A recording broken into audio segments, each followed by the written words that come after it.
Have you ever wondered if there's a way to quickly check your driver's license status without leaving the comfort of your home? Well, you're in the right place. Welcome to This Explainer. Today we're unpacking a massive topic for millions of drivers in the Lone Star State: how to actually verify your Texas driver's license status online. We're going to dive right into the details to help you take control of your driving credentials, understand the system, and make sure you're fully compliant with Texas law. Now, I want you to really think about this for a second. Is your Texas driver's license actually valid right now? Like, right this minute? You might be completely certain that it is, but what if I told you that a single unpaid out-of-state ticket, a forgotten surcharge, or even a minor lapse in insurance could mean you are legally debarred from driving right now without you having a clue? Honestly, it happens way more often than you'd think, and driving around totally unaware of a suspension can snowball into some massive legal trouble. So, here's our roadmap for today. We'll hit the Texas Status Portal, walk through a step-by-step online guide, and look at why licenses get suspended in the first place. After that, we'll cover resolving those issues, run through some real-life driver scenarios, and finally wrap up with troubleshooting and FAQs. Let's get to it. Section 1. The Texas Status Portal. Let's look at the Texas Department of Public Safety, or DPS, Driver Eligibility System. The amount of power this portal puts right at your fingertips is honestly incredible. I mean, historically, dealing with the DPS meant mailing in forms and just waiting weeks to find out why you were suspended. But today, this portal is a massive time saver. You can instantly view specific suspension reasons, check for unpaid citations or surcharges, and actually pay your reinstatement fees online 24/7. Plus, it lets you track your driving eligibility and verify your lawful present status. It really is a game changer. Moving to Section 2, Step-by-Step Online Guide. Knowing the portal exists is great, but knowing exactly how to use the official texas.gov site and avoiding those shady third-party scam sites is absolutely crucial. To get into the official DPS driver eligibility system, you literally only need 3 pieces of information, so definitely have these on hand before you start. Step 1. Your exact 8-digit Texas driver license or ID number. Step 2. Your date of birth. Just remember to enter it strictly in the 2-digit month, 2-digit day, and 4-digit year format. And Step 3, the last 4 digits of your Social Security number that's on file with the DPS. That's the whole shebang. Pop those into the securetexas.gov site and you're in. Right, so once you log in, you're looking for your status. If the portal says eligible, awesome, you're good to go. But if it shows not eligible, you've got to take it seriously. This phrase literally means you are legally debarred from operating a motor vehicle in Texas. Your license is actively suspended, revoked, denied, or canceled. Bottom line, driving under a not eligible status is strictly prohibited and can actually lead to an immediate arrest. No joke. Section 3. Why licenses get suspended. What exactly triggers that terrifying not eligible message? Let's break down the common hurdles. Before we get into specific offenses, we really need to clear up 2 legal terms that get mixed up all the time. A suspension is a temporary loss of your driving privileges. You wait out a set period, meet some conditions, and you can get it reinstated. A revocation, on the other hand, is a complete termination of your license. To drive again after a revocation, you usually have to start totally from scratch, reapplying and retaking your driving tests. One of the most common reasons your status might suddenly flip is an ALR, or Administrative License Revocation. See, in Texas, just holding a driver's license means you've given what's called implied consent to chemical testing. So if law enforcement suspects you of driving while intoxicated and you refuse a breath or blood test, you're hit with an automatic civil suspension of at least 180 days. And the wildest part is, this is entirely separate from any criminal DWI charges you might face in court. Section 4. Resolving your license issues. So say you log in and see that you are suspended.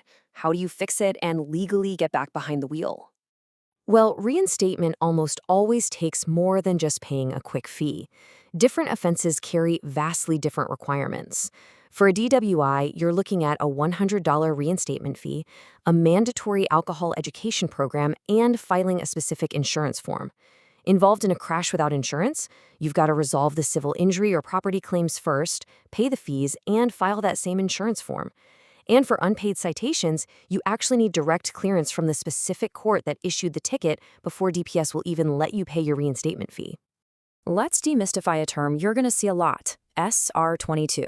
An SR22 isn't actually a type of insurance itself. It's a certificate of financial responsibility. Basically, it's a document your insurance company files directly with the state to prove you carry the minimum required liability coverage. For severe suspensions, like DWIs or driving uninsured, Texas TTS often mandates you keep an SR22 on file for 2 full years. Without it, DPS physically will not clear your suspension. Now, if you take nothing else away from this, remember the number 15. Knowing your timelines is absolutely crucial, specifically this 15-day window. If you're arrested for a DWI and face that automatic ALR suspension for refusing or failing a chemical test, you have exactly 15 days from the date of your arrest to request a hearing to try and save your license. Miss that 15-day mark and the suspension is automatic. Your options shrink dramatically.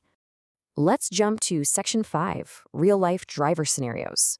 How does a minor oversight turn into a total nightmare? The source material gives a pretty stark warning. Driving while your license is already suspended, revoked, denied, or canceled can lead to a second enforcement problem right on top of the first. Imagine this. A driver ignores a piece of mail about a suspended license from some old, forgotten traffic ticket. They get pulled over for speeding. Well, because their status is not eligible, they don't just get a speeding ticket, they get hit with a DWLI, driving while license invalid. If they have prior suspensions, that DWLI can jump to a Class B misdemeanor carrying up to a $2,000 fine and up to 180 days in county jail, all because they didn't take 2 minutes to check their status online.